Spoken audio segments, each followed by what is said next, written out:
नमस्कार मेरे प्यारे साथियों। यूपीपी का एग्ज़ाम जो बहुत करीब है, लेकिन शायद ये एग्ज़ाम टल चुका है। ये 20 मार्च के आसपास एग्ज़ाम होगा। अभी कोई मेरे पास लिखित सूचना नहीं है, लेकिन ये एग्ज़ाम टल सकता है। 80% मैं संभावनाएं जो बता रहा हूँ, ये एग्ज़ाम टल सकता है। आप लोगों को थोड़ा मौका मिला है, मस्ती से पढ़ते रहिए, बढ़िया तैयारी करते रहिए। आइए आज हम सूचकांक के बारे में जानकारी लेते हैं, जहाँ से एक प्रश्न निश्चित आना ही आना है। एक दो, कम से कम 2 प्रश्न। तो पहला सूचकांक है वैश्विक भुखमरी सूचकांक, ठीक है, वर्ल्ड हंगर रिपोर्ट। तो वर्ल्ड वाइड और वेल्थ हंगर हेल्प द्वारा संयुक्त रूप से जारी किए गए, जारीकर्ता जो है वर्ल्ड वाइड और वेल्थ हंगर हेल्प्स हैं इसकी, ठीक है। वैश्विक भुखमरी सूचकांक जो है रिपोर्ट के अनुसार बेलारूस, बोस्निया और हर्जेगोविना, चिली, चीन, ये शीर्ष रैंक वाले देश हैं। यानी यहाँ भुखमरी का जो स्तर है वो निम्न है, कम है।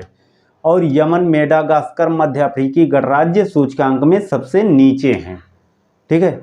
तो टॉप की, लोअर की और जारीकर्ता।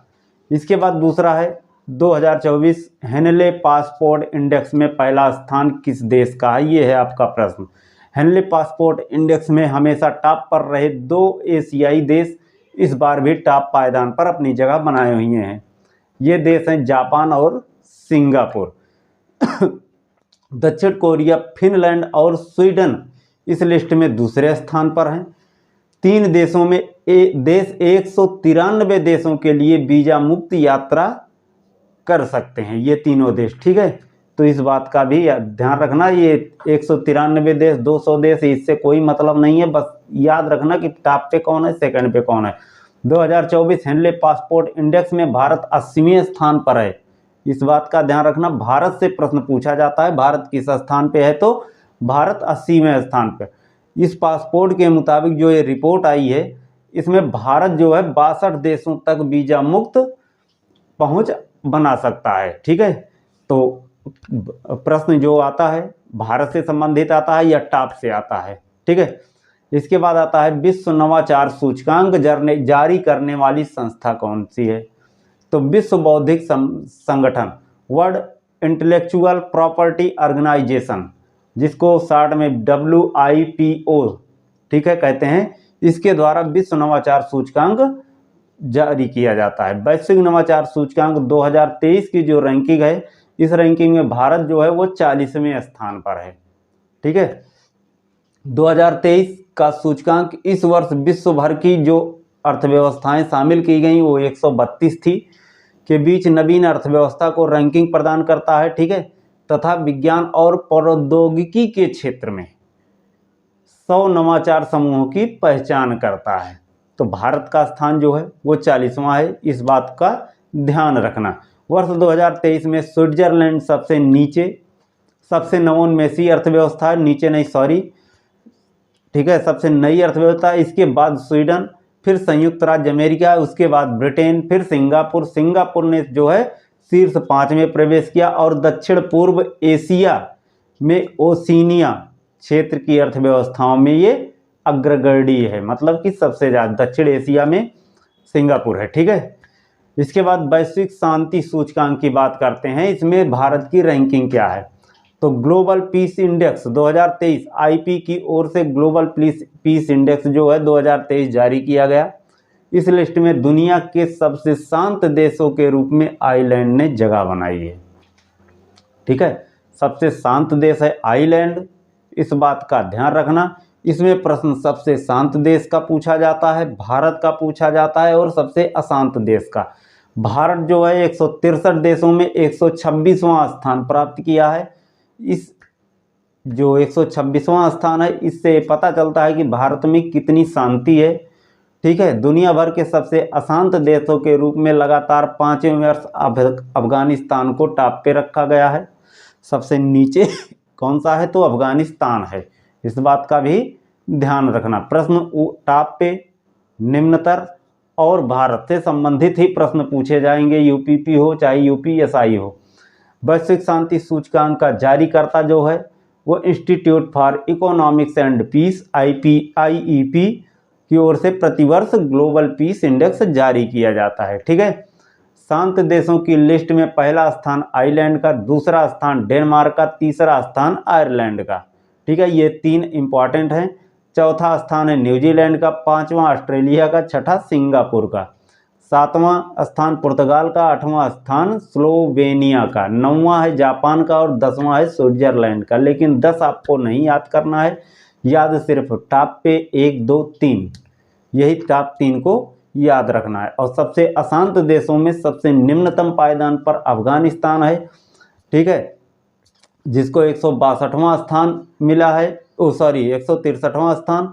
162वां स्थान जो मिला है यमन को मिला है, 161वां सीरिया को और 160वां स्थान दक्षिण यूरोप को है। ठीक है, इसके बाद है विश्व प्रेस स्वतंत्रता सूचकांक में भारत की स्थिति क्या है। खांसी आ रही है, थोड़ी दिक्कत हो रही है, फिर भी पढ़ने वालों के लिए ऐसी कोई समस्या नहीं है। तो प्रेस स्वतंत्रता सूचकांक, ठीक है, यह वर्ष 2002 से रिपोर्टर्स सेंस फ्रंटियर्स या रिपोर्टर विदाउट बॉर्डर द्वारा प्रत्येक वर्ष प्रकाशित की जाती है। प्रकाशित करता कौन है, प्रकाशित करता भी आप लोग नोट करते चलेंगे, यहाँ से भी प्रश्न उठता है, क्योंकि जारीकर्ता टॉप, भारत निम्नतम। ठीक है, जो ये सूचकांक विश्व प्रेस स्वतंत्रता सूचकांक है, इसमें जो रैंकिंग दी जाती है 0 से लेकर के 100 के स्कोर पर आधारित होती है, जो प्रत्येक देश या क्षेत्र को प्रदान की जाती है, जिसमें 100 सर्वश्रेष्ठ संभव स्कोर प्रेस स्वतंत्रता का उच्चतम संभव स्तर और 0 सबसे खराब स्तर को दर्शाता है। मतलब 0 से आगे हम बढ़ेंगे। ठीक है, प्रत्येक देश या क्षेत्र के स्कोर का मूल्यांकन 5 प्रासंगिक संकेतों का उपयोग करके किया जाता है, जिनमें राजनीति संदर्भ, ठीक है, कानूनी ढांचा, आर्थिक संदर्भ, सामाजिक संस्कृति संदर्भ और सुरक्षा इसमें शामिल होती हैं। ये 5 बातें शामिल होती हैं। यूपीएसआई वाले मेरे भैया सुन लीजिए, यहाँ से प्रश्न आ सकता है कि किन किन बातों को शामिल किया जाता है। ठीक है, तो विश्व प्रेस स्वतंत्रता सूचकांक में नॉर्वे जो है, नॉर्वे वो प्रथम है, डेनमार्क दूसरा और स्वीडन जो है वो तीसरा स्थान है। ठीक है, एस्टोनिया चौथे पर है, फिनलैंड 5वें स्थान पर है। ये शीर्ष 5 देश हैं, जिनमें सबसे टॉप पर है नॉर्वे। याद रखना, नोट कर लेना, कॉपी में नहीं नोट करना है, सिर्फ अपने दिमाग में नोट करना है। दिमाग में यदि नोट हो गया तो फिर ये भूलेगा नहीं। ठीक है, जो फरवरी और मार्च की परीक्षाएं हैं, यहाँ से सूचकांक पूछे जाएंगे। अभी हेनले पासपोर्ट इंडेक्स ही जारी हुआ है 2024 में, जैसे जैसे जारी होता जाएगा वैसे वैसे एग्जामिनर इस साल का जोड़ते जाएंगे। ठीक है, तो इस बात का भी विशेष ध्यान रखना, अभी 2023 का ही पूछा जाएगा। सबसे निम्न स्तर पर कौन सा है, तो उत्तर कोरिया 180 देशों में सबसे नीचे रहा। ठीक है, और वहीं रूस 155वें स्थान पर इसमें आया है। ठीक है, तो इस बात का ध्यान रखना। प्रेस स्वतंत्रता सूचकांक, नवाचार सूचकांक, शांति सूचकांक, ये 5-7 सूचकांक हैं जो इम्पोर्टेंट है। पूरा इसी पर आधारित है ये वीडियो। ये सूचकांक आप लोग पूरा देख लेंगे, यहाँ से 2 से 3 नंबर आपको कन्फर्म हो जाएंगे। ठीक है, 2 नंबर तो कन्फर्म ही होने हैं। भारत 2022 में 180 देशों में 142वें में से 8 पायदान गिर करके 150वें स्थान पर आ गया है। भारत 2016 के सूचकांक में 133वें स्थान पर था। इसके बाद इसकी रैंकिंग में लगातार गिरावट आई है। रैंकिंग में जो है गिरावट आने का कारण है पत्रकारों के खिलाफ हिंसा और राजनीतिक रूप से पक्षपातपूर्ण मीडिया में वृद्धि होना। ठीक है, यही कारण है कि भारत की लगातार स्थिति गिरती जा रही है। ये भी इम्पोर्टेंट है। भ्रष्टाचार सूचकांक में भारत की रैंकिंग क्या है, ये है आपका प्रश्न और इम्पोर्टेंट भी है। भारत की तो विशेष स्तर याद कर लेना, भारत की रैंकिंग क्या है। भ्रष्टाचार सूचकांक 2023 में शामिल जो देश थे वो 180 देशों की सूची थी, जिनमें भारत जो है 93वें स्थान पर है और 2022 में ये 50वीं रैंक पर था। इस बात का भी ध्यान रखना, तुलना करने के लिए भी आ सकता है। जो भ्रष्टाचार सूचकांक है इसको जारी करने वाला जो है वो ट्रांसपेरेंसी इंटरनेशनल द्वारा ये जारी किया जाता है। रिपोर्ट के अनुसार भ्रष्टाचार धारणा सूचकांक में डेनमार्क को शीर्ष स्थान पर रखा गया है। इसके बाद दूसरे स्थान पर फिनलैंड, न्यूजीलैंड और नॉर्वे आते हैं। इस बात का भी ध्यान रखना, ठीक है। पहला, दूसरा, तीसरा और भारत जारी करता, ठीक है। उसके बाद सबसे निचला, तो सूचकांक में सबसे नीचे जो है म्यांमार 162, अफगानिस्तान 162, उत्तर कोरिया 172 शामिल हैं। सबसे कम 11 अंकों के साथ जो है वो सोमालिया 180वें स्थान पे है। तो सबसे निचला जो पायदान है वो सोमालिया का है। इस बात का भी ध्यान रखना, ठीक है, ये इम्पॉर्टेंट है। सबसे मैं बार बार यही बोल रहा हूँ कि उच्च, निम्न, भारत, जारी करता, ये 4 बातें नोट करते हुए चलिए। 4 बातें ये परीक्षा से संबंधित हैं।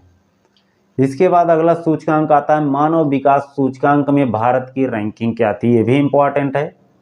मानव विकास सूचकांक जिसको बोलते हैं HDI, एक समग्र माप है जो देश की प्रगति को मापने के लिए उपयोग किया जाता है, जिसमें उसके नागरिकों के स्वास्थ्य, शिक्षा और जीवनायाम का मूल्यांकन होता है, ठीक है, कि किस प्रकार देश प्रगति पे जा रहा है। जो नवीनतम डेटा आया है 2023 का, भारत HDI रैंकिंग में 132वें पायदान पर खड़ा है 191 देशों में, ठीक है, 132वां स्थान है। यह पिछले वर्ष की तुलना में जो है 1 स्थान ऊपर गया है, बस, ज़्यादा नहीं, 1 स्थिति, 1 पॉइंट, ठीक है। मानव विकास सूचकांक संयुक्त राष्ट्र विकास कार्यक्रम UNDP द्वारा ये जारी किया जाता है। ये सूचकांक जो है 1990 से जारी किया जा रहा है, ठीक है, ज़्यादा कुछ नहीं।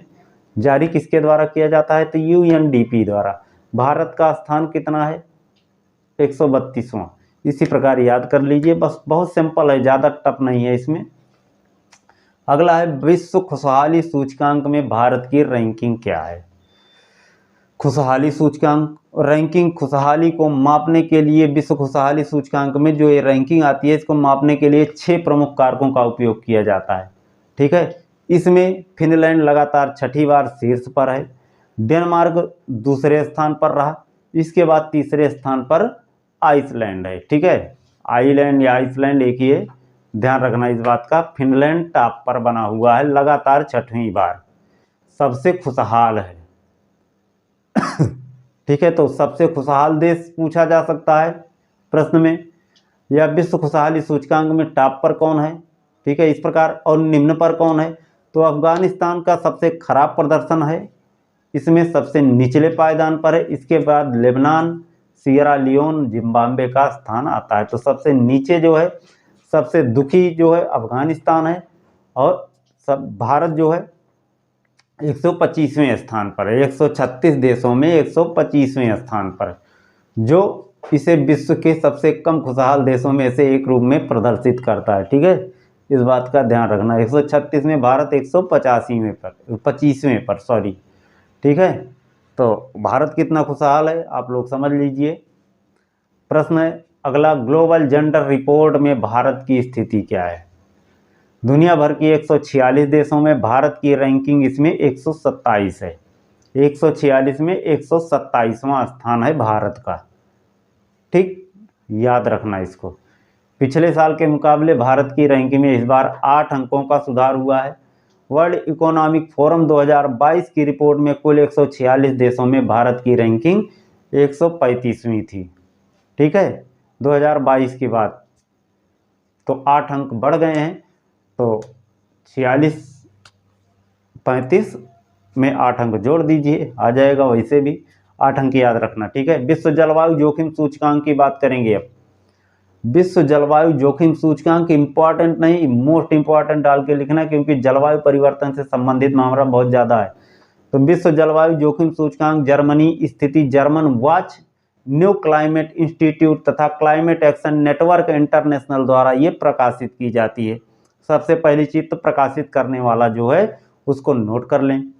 इसके बाद देखते हैं, भारत ने 2 स्थान की इसमें छलांग लगाई है, अब वह 8वें स्थान पर, पिछली बार 6वें पर था, इस बार 8वें स्थान पर आ गया है, बस इतना सा। रिपोर्ट में डेनमार्क, स्वीडन, चिली और मोरक्को को केवल ऐसे 4 छोटे देशों के रूप में दिखाया गया जो क्रमशः भारत से ऊपर चौथे, पांचवें और छठवें, सातवें स्थान पर हैं। किसी भी देश को पहला, दूसरा, तीसरा स्थान नहीं प्राप्त हुआ है। ठीक है, ये 3 स्थान गैप करके चौथा, पांचवा, छठवां, सातवां, भारत फिर 8वां स्थान, इस बात का ध्यान रखना। तो ये हमारे सूचकांक थे इम्पॉर्टेंट, और जो भी मिल रहे हैं आप लोग उसको पढ़ लीजिए। फिर मिलेंगे अगले वीडियो में। वीडियो अच्छी लगे तो लाइक शेयर जरूर करना। हम आपके लिए मेहनत कर रहे हैं आपका एक लाइक पाने के लिए। तो फिर मिलते हैं, नमस्कार।